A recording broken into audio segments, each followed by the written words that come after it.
रोजगार विहीन समझते हैं ना। रोजगार विहीन का मतलब यह है कि गृह मंत्री का बेटा बीसीसीआई का सेक्रेटरी बन जाएगा और आपके बाल बच्चा को कुछ नहीं मिलेगा। जो लोग आजादी के आंदोलन में हिस्सा नहीं लिए, जिन्होंने इस देश के लिए शहादत नहीं दी, जो जेलों में नहीं गए, फांसी पे नहीं चढ़े, वो लोग जो उस वक्त अंग्रेजों की मुखबिरी किया करते थे, आज गद्दी पर बैठ करके फिर से लोगों को आपस में लड़ा रहे हैं, लोगों के बीच में नफरत फैला रहे हैं। प्रधानमंत्री बनेगा 5 साल के लिए और सेना का जवान बनेगा 4 साल के लिए। बोलिए बेईमानी है कि नहीं है? ये अगर बेईमानी है तो बेईमान को बेईमान कहना चाहिए कि नहीं कहना चाहिए? चोर को चोर कहना चाहिए कि नहीं कहना चाहिए? ये चोर और बेईमान मिलकर के इस देश के साथ लुटखोरी कर रहे हैं। पर वो हमारे वोट का इस्तेमाल कर रहे हैं अपने बच्चों का भविष्य बनाने के लिए, तो आपको अपने वोट का अधिकार का इस्तेमाल करना पड़ेगा अपने बच्चों का भविष्य बनाने के लिए। आप लोग वो जादूगरी देखे हैं ना, कि जादूगर इधर से कहेगा गिली गिली पम पम छू और पॉकेट से कबूतर निकाल देगा। टीवी आजकल हमारे साथ वही कर रही है। आप सब जानते हैं कि आज 30 जनवरी है और 30 जनवरी को हम पूरे देश में, पूरी दुनिया में बलिदान दिवस के रूप में याद करते हैं। हमारे राष्ट्रपिता, हमारे बापू महात्मा गांधी को याद करते हैं और यह संकल्प लेते हैं कि मरते दम तक उनके आदर्शों पर चलेंगे। और उनका आदर्श था सत्य और अहिंसा, न्याय और एकता। और उनकी जो एकता की बात थी, उस एकता की बात के चलते ही जिनके आखिरी क्षण में भी मुंह से हे राम निकला था, उनको एक आतंकवादी कायर नाथूराम ने हत्या करने का काम किया था।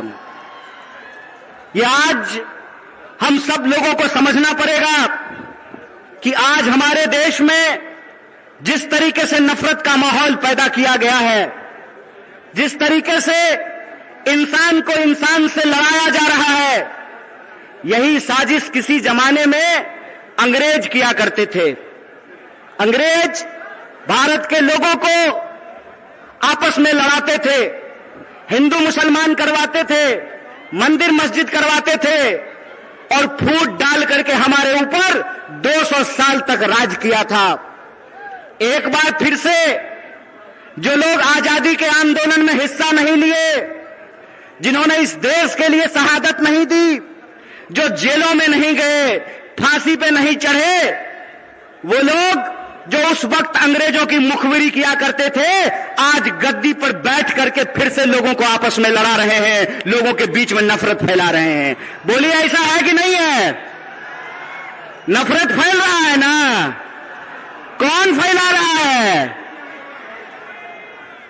नहीं नहीं नहीं, मोदी अकेले उसमें शामिल नहीं है, उसके साथ वो सब लोग शामिल हैं जो आज समाज को बांटने का काम करते हैं, समाज को आपस में लड़ाने का काम करते हैं। वो सब लोग इसमें शामिल हैं। तो आप सब लोगों से मैं ये आग्रह करना चाहता हूं, आप सब जानते हैं कि कांग्रेस पार्टी ने, भारतीय राष्ट्रीय कांग्रेस ने अंग्रेजों से लड़ करके इस देश को आजादी दिलाई। आजादी दिलाई कि नहीं दिलाई?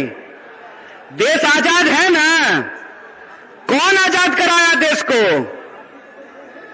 कांग्रेस ने इस देश को आजाद कराया।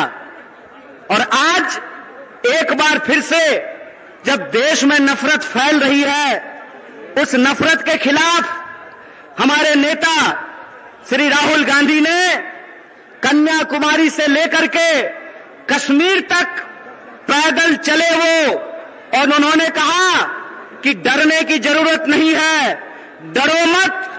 इस समाज के भीतर जो न्याय है, लोगों का जो हक है, उसके लिए आपको संघर्ष करना पड़ेगा, उसके लिए आपको लड़ाई करनी पड़ेगी। राहुल जी ने कहा कि अगर देश में नफरत फैल रही है तो हमको मोहब्बत की आवाज को बुलंद करना पड़ेगा। और कन्याकुमारी से लेकर के कश्मीर तक उन्होंने भारत जोड़ो यात्रा की, भारत जोड़ो पद यात्रा की। जब भारत जोड़ो पदयात्रा हो गई, तब यह प्रश्न हमारे सामने था कि कौन सी ऐसी चीजें हैं जिससे यह देश ताकतवर बनेगा, इस देश को शक्ति मिलेगी। और यह जो आजकल रोजगार विहीन समझते हैं ना, रोजगार विहीन का मतलब यह है कि गृह मंत्री का बेटा बीसीसीआई का सेक्रेटरी बन जाएगा और आपके बाल बच्चा को कुछ नहीं मिलेगा। समझते हैं ना रोजगार विहीन विकास का मतलब? यह जो रोजगार विहीन विकास है, इस रोजगार विहीन विकास में इस देश के जो आम आवाम हैं, उनके बच्चों का, उनके जीवन यापन का मुद्दा कैसे हल होगा। इसीलिए यह बात कांग्रेस पार्टी ने उठाई कि समाज के हर तबके को भागीदारी देना पड़ेगा, और भागीदारी देने के लिए यह जरूरी है कि हमको देखना पड़ेगा कि समाज की रीढ़ किनको माना जाता है, देश का रीढ़ किसको माना जाता है।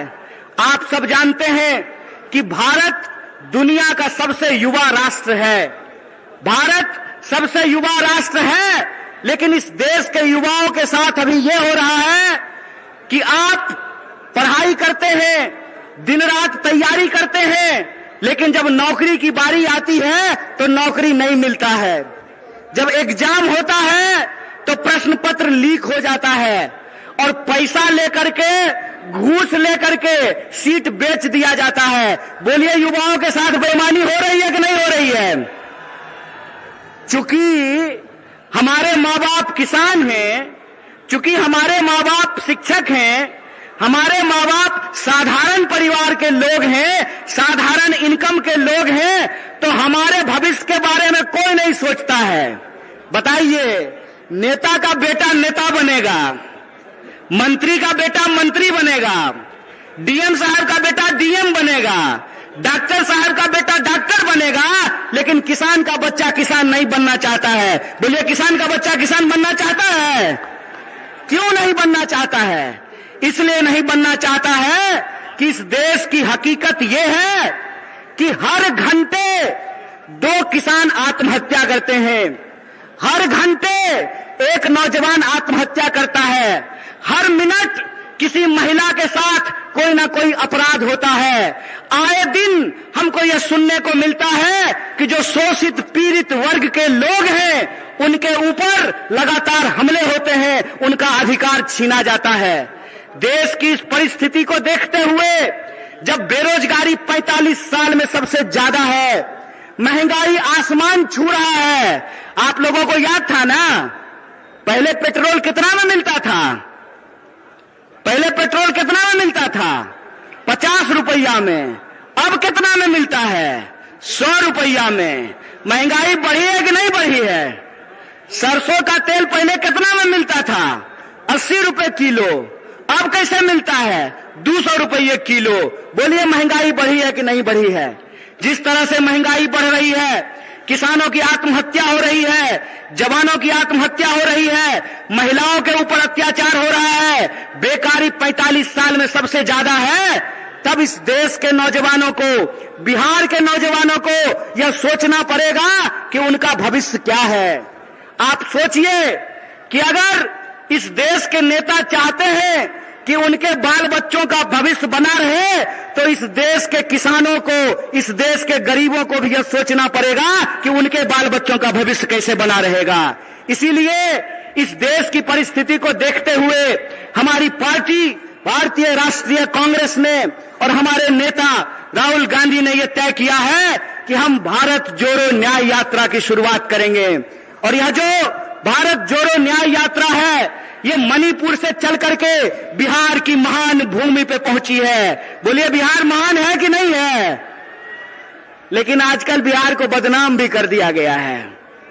बदनाम नहीं कर दिया गया है? आज हमको मीडिया के एक साथी पूछ रहे थे कि नीतीश जी आपको छोड़ करके चले गए, इस पर आप क्या कहना चाहते हैं? हम बोले, सुनिए, कौन आया कौन गया, ये महत्वपूर्ण नहीं है। महत्वपूर्ण ये है कि बिहार के जो 14 करोड़ लोग हैं उनका जो हक और अधिकार है, रोजी रोटी कपड़ा मकान का सवाल है, अपने खून के आखिरी कतरे तक उसके लिए संघर्ष करेंगे। ये हमारा कमिटमेंट है, ये हमारा संकल्प है। किसी के आने जाने की बात नहीं है, बात है लोगों के हक और अधिकार की, बात है लोगों के लिए न्याय की। और हमारा यह मानना है, हमारी पार्टी की यह मानना है कि अगर हम इस देश को शक्ति देना चाहते हैं, अगर हम बिहार को शक्ति देना चाहते हैं, तो हमको 5 प्रकार के न्याय की स्थापना करनी पड़ेगी। कितने प्रकार की न्याय की स्थापना करनी पड़ेगी? हाथ उठा करके बताइए। अरे डरिए नहीं, आप नेता थोड़े हैं कि ईडी से घबरा जाइएगा। आप तो आम जनता है, आपको क्या फर्क पड़ता है। 5 प्रकार के न्याय की जरूरत पड़ेगी। कितने प्रकार की? और वो 5 प्रकार का न्याय ये है कि हम चाहते हैं कि इस देश में नारी को न्याय मिले, भागीदारी का न्याय मिले, युवाओं को न्याय मिले, किसानों को न्याय मिले और मजदूरों को न्याय मिले। बोलिए, आपको ये 5 न्याय चाहिए कि नहीं चाहिए? सब लोगों को चाहिए। अगर सब लोग यह 5 प्रकार का न्याय चाहते हैं तो हम आपसे एक अपील करना चाहते हैं। एक बात जान लीजिए, इस देश में कुछ भी, इस देश के आम लोगों को कुछ भी बिना संघर्ष के नहीं मिला है। हमारी आजादी के लिए भी लोगों को अपनी जान गंवानी पड़ी। बिहार के लोग जानते हैं कि अपने हक और अधिकार के लिए संघर्ष करना पड़ता है। और एक बात आप लोगों ने सुना होगा, बिन हवा न पत्ता हिलता है, बिन लड़े न कुछ भी मिलता है। इसीलिए अपने हक और अधिकार के लिए हमको लड़ना पड़ेगा। और हमारे देश के आम आवाम को, बिहार के आम लोगों को यह सोचना पड़ेगा कि हमारा भविष्य क्या है। हम समझते हैं कि जिस तरीके से मौजूदा सरकार हमारे देश के नौजवानों के साथ, बिहार के नौजवानों के साथ खिलवाड़ कर रही है, उसके खिलाफ हमको संघर्ष करना पड़ेगा। आप सब सोच करके बताइए, अग्निवीर लाई सरकार, और अग्निवीर में सरकार ने कहा कि 4 साल के लिए नौकरी देंगे। क्या सिपाही जी, 4 साल के लिए आपको नौकरी मिलेगा? लीजिएगा 4 साल का नौकरी। और यहां मंच पे बहुत सारे एमएलए साहब बैठे हुए हैं, बहुत सारे एमपी साहब बैठे हुए हैं। प्रधानमंत्री बनेगा 5 साल के लिए और सेना का जवान बनेगा 4 साल के लिए। बोलिए, बेईमानी है कि नहीं है? ये अगर बेईमानी है तो बेईमान को बेईमान कहना चाहिए कि नहीं कहना चाहिए? चोर को चोर कहना चाहिए कि नहीं कहना चाहिए? ये चोर और बेईमान मिलकर के इस देश के साथ लुटखोरी कर रहे हैं। इसीलिए हम आप तमाम नौजवानों से अपील करना चाहते हैं कि एक तो हमको नौकरी नहीं देते हैं, दूसरा हमको शिक्षा नहीं देते हैं, तीसरा किसानों को उनके फसल का दाम नहीं देते हैं, चौथा मजदूरों को न्यूनतम मजदूरी नहीं देते हैं, और 5वां इस देश की जो आधी आबादी है उसको समान जीने का अधिकार नहीं देते हैं। मैं पूछना चाहता हूं, डॉक्टर बाबा साहब भीमराव अंबेडकर ने संविधान बनाया, कांग्रेस पार्टी ने संविधान बनाया, और उस संविधान की ताकत यह है कि डीजीपी का वोट एक होता है ना? क्या बोलिए न सिपाही जी, घबराइए नहीं, डरिए नहीं। डीजीपी का वोट एक होता है ना, और आपका भी वोट एक होता है, मुख्यमंत्री का भी वोट एक होता है, और रिक्शा चलाने वाले का भी वोट एक होता है, जूता सिलने वाले का भी वोट एक होता है। यह जो वोट का अधिकार है, इस वोट के अधिकार का हमको इस्तेमाल करना पड़ेगा। अगर वो हमारे वोट का इस्तेमाल कर रहे हैं अपने बच्चों का भविष्य बनाने के लिए, तो आपको अपने वोट का अधिकार का इस्तेमाल करना पड़ेगा अपने बच्चों का भविष्य बनाने के लिए। और आपको इस सवाल का जवाब इस देश की हुक्मरान से पूछना पड़ेगा कि आप एमपी बनिएगा 5 साल के लिए, आप मिनिस्टर बनिएगा 5 साल के लिए, आप प्रधानमंत्री बनिएगा 5 साल के लिए, और हमको सेना में देखिएगा 4 साल का नौकरी। यह नौकरी हमको बर्दाश्त नहीं है। हमको आपको परमानेंट नौकरी देना पड़ेगा, ठेके की नौकरी बंद करनी पड़ेगी। और जिसको परमानेंट नौकरी मिला हुआ है, जिसको परमानेंट नौकरी मिला हुआ है, अगर नेताओं को पेंशन मिल सकता है तो आपको शिक्षकों को भी पेंशन देना पड़ेगा, आपको सरकारी नौकरियों में भी काम करने वाले लोगों को पेंशन देना पड़ेगा। अगर इस देश के पूंजीपतियों का 12 लाख करोड़ कर्जा माफ किया जा सकता है, तो आपको किसानों का कर्जा माफ करना पड़ेगा, उनके फसल का पूरा दाम देना पड़ेगा। अगर इस देश में सबको न्यूनतम मजदूरी मिल सकती है, तो हम कहते हैं कि मजदूरों को भी न्यूनतम मजदूरी देना पड़ेगा। रोज बरोज नया जो है ड्रामा गढ़ करके लोगों का अधिकार ये छीन रहे हैं। आप लोग वो जादूगरी देखे हैं ना, कि जादूगर इधर से कहेगा गिली गिली पम पम छू और पॉकेट से कबूतर निकाल देगा। टीवी आजकल हमारे साथ वही कर रही है। जब भी आप टीवी खोल करके देखिएगा, आपके मुद्दे गायब कर दिए गए हैं। सुबह से लेकर के शाम तक बहस चलेगी, कौन शपथ ले रहा है, कौन शपथ नहीं ले रहा है। सुबह से लेकर के शाम तक लोगों के मुद्दों को भटका करके और आम लोगों का जो बुनियादी सवाल है, रोजी का सवाल, रोजगार का सवाल, रोटी का सवाल, कपड़ा का सवाल, मकान का सवाल, इन सवालों को गुमराह किया जाता है। इसीलिए हम पूर्णिया के आम लोगों को और बिहार के आम लोगों को एक अपील करना चाहते हैं। हम जानते हैं कि बिना लड़ाई के कुछ नहीं मिलता है, तो हमको अपने न्याय के लिए और अपने आने वाली पीढ़ी के न्याय के लिए संघर्ष करना पड़ेगा। बोलिए, आप इसके लिए तैयार हैं? न्याय करेंगे अपने साथ, अपने आने वाली पीढ़ी के साथ। तो आखिरी बात बोल करके अपनी बात को मैं खत्म करूंगा। मैं पहली बार रंगभूमि मैदान में नहीं आया हूं, यह तीसरी बार है जो मैं रंगभूमि मैदान में आप तमाम लोगों के बीच में आया हूं। मंच अलग है, लोग अलग हैं, लेकिन मुद्दा वही है। और तब भी हमने आपसे वादा किया था कि इस देश की आजादी पे जब जब आंच आएगी, आपका बच्चा जो आपका नमक खाया है, आपके हक और अधिकार के लिए सड़कों पर उतरेगा। इसीलिए आप तमाम बिहार वासियों को, पूर्णिया वासियों को, सीमांचल वासियों को अपील करना चाहता हूं कि आप तमाम लोगों को 5 न्याय के लिए, इस देश की शक्ति देने के लिए आपको संघर्ष करना पड़ेगा। और इस संघर्ष में अगर हम संघर्ष करेंगे तो जरूर जीतेंगे। इन्हीं शब्दों के साथ अपनी बात को खत्म करूंगा। शुक्रिया। इनकलाब जिंदाबाद। जय हिंद।